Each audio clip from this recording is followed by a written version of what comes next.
Évangile de Jésus-Christ selon saint Matthieu. En ce temps-là, Jésus disait à ses disciples : « Je vous le dis, si votre justice ne surpasse pas celle des scribes et des pharisiens, vous n'entrerez pas dans le royaume des cieux.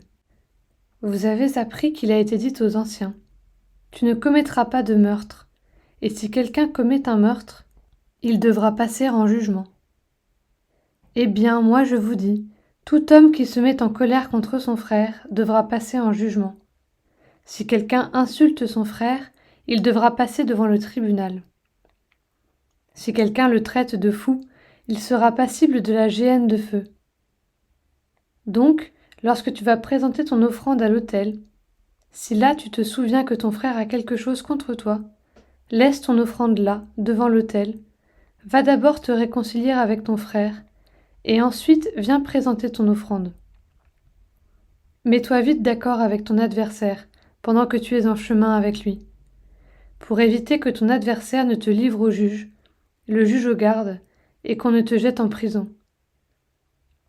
Amen, je te le dis, tu n'en sortiras pas avant d'avoir payé jusqu'au dernier sou.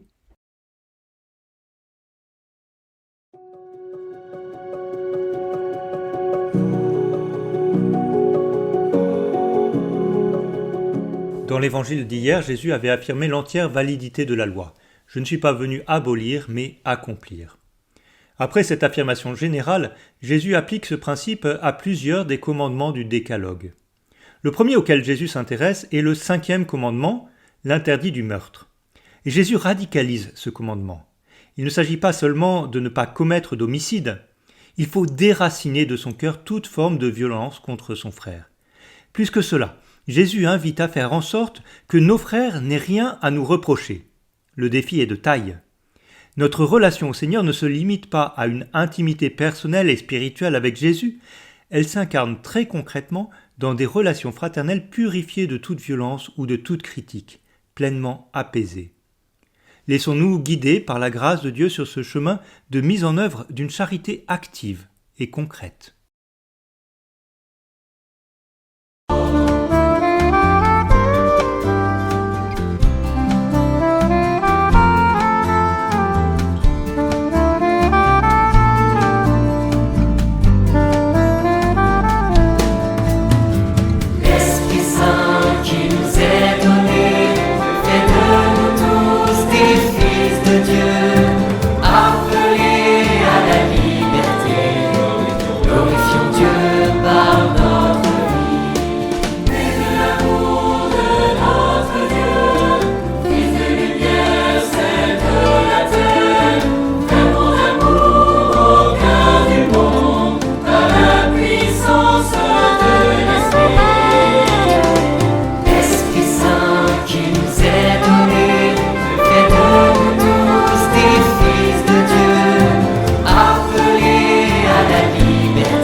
À son image, il nous a fait pour nous aimer comme il nous aime.